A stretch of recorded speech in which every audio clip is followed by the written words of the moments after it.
अनेक जाति संसारं संधा विसंग अनेविसं गहकारकं गविसंतो दुःखा जाति पुनः पुनः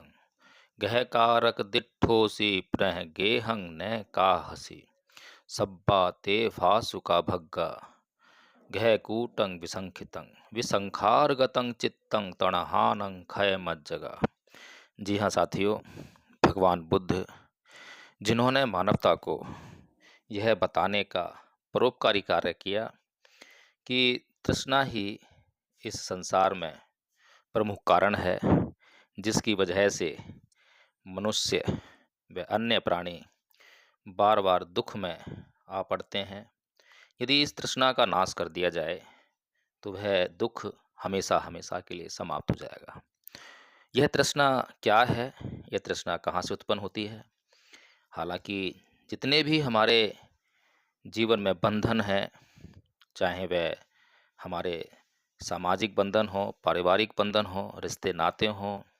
ये हर तरह का जो बंधन है यह तृष्णा का कारण है, तृष्णा पैदा करने वाले हैं। लेकिन फिर भी दो तरह का जीवन मनुष्य समाज में जिया जाता है। एक तो वह जो सन्यासी जीवन है, परिव्राजक जीवन है। दूसरा वह जो गृहस्थ जीवन है।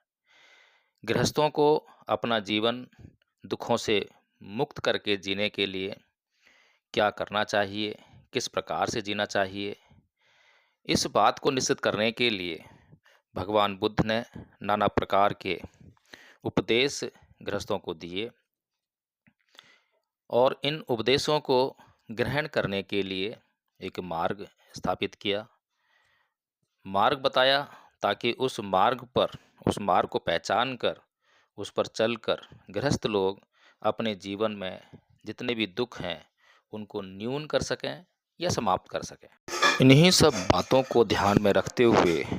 आदरणीय योगेंद्र सिंह जी ने अपनी पुत्री आयुष्मती कनक का विवाह आयुष्मान वरुण प्रताप सिंह के साथ बौद्ध परंपरा के अनुसार करने का निर्णय लिया है, ताकि जो भी बौद्ध समाज है या अन्य लोग जो इस विवाह समारोह में शामिल होंगे वे ये समझ सकें, वे यह जान सकें कि बौद्ध परंपरा मनुष्य समाज के लिए कितनी कल्याणकारी है। और यदि वे बौद्ध परंपरा को जानते हैं, जानने का प्रयास करते हैं, उस पर चलने का प्रयास करते हैं, तो किस प्रकार से वे अपने जीवन के अधिकतम दुखों से मुक्त हो सकते हैं या उनको न्यून कर सकते हैं। तो यह शादी समारोह जिस प्रकार से कि आप देख रहे हैं, प्रत्येक उस महापुरुष का चित्र इस विवाह समारोह में लगाया गया है, अंकित किया गया है, जिसने मानवता के लिए परोपकारी कार्य किए हैं, मानवता को उसका उत्कर्ष प्रदान करने के लिए बहुत मदद की है। ये सभी चित्र एक से बढ़कर एक महापुरुष और एक से बढ़कर एक कार्य, एक एक महापुरुष के जब जीवन चरित्र को आप पढ़ेंगे, समझेंगे, जानेंगे तो उसमें कोई जाति नहीं है, कोई संप्रदाय नहीं है, कोई घृणा नहीं है, कोई द्वेष नहीं है। मानवता के लिए जो ज़रूरी है, मानवता के लिए जो आवश्यक है, केवल उसी का संदेश उनके महानतम कार्यों में छुपा हुआ है। एक एक महापुरुष केवल और केवल मानवता को समर्पित, मानवता के दुखों को समर्पित, और ऐसे महापुरुषों की शरण में अगर कोई व्यक्ति चला जाए तो निसंदेह अपना भी कल्याण करेगा और अपने समाज और अपने राष्ट्र का भी कल्याण करेगा। लेकिन यह विडंबना है कि बहुत से लोग इनके जीवन चरित्र को नहीं जानते हैं, उसको पढ़ते भी नहीं हैं, जिसके कारण इनके महानतम कार्यों का क्या मूल्य है, किस प्रकार से हम अपने जीवन में इनके कार्यों से प्रेरणा लेकर अपने जीवन में भी कम या अधिक हम भी ऐसे ही कार्य करें, ताकि हम भी मानवता के कल्याण का जो उद्देश्य हमारे महापुरुषों ने हमारे लिए निर्धारित किया उसको हम पा सकें। बौद्ध परंपरा से जब विवाह कराया जाता है तो उसमें जो दारक और दारिका, दारक यानी कि पति,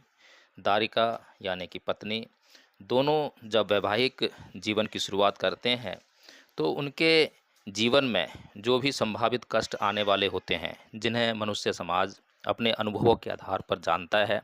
तो उनको कैसे दूर किया जा सकेगा, यह जो दंपति अपना वैवाहिक जीवन शुरू करने जा रही है, वो उसके लिए क्या कर सकते हैं, क्या प्लानिंग करनी चाहिए, किस प्रकार से अपने परिवार को आर्थिक समृद्धि प्रदान करने के लिए उन्हें क्या योजना बनानी चाहिए। ये सभी जो बातें हैं, ये विवाह समारोह में उस दौरान की जाती हैं, समझाई जाती हैं और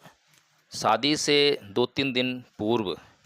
भंतेजी जो हैं घर पर जाकर परिवार के सदस्यों को महत्वपूर्ण देशना देते हैं, जिससे कि उनके जीवन में यथासंभव कल्याण अपनी जगह लेता है और परिवार जो है दुखों से मुक्त होने लगता है। दुखों से मुक्ति ही बुद्ध धम्म का अंतिम ध्येय है, अंतिम उद्देश्य है।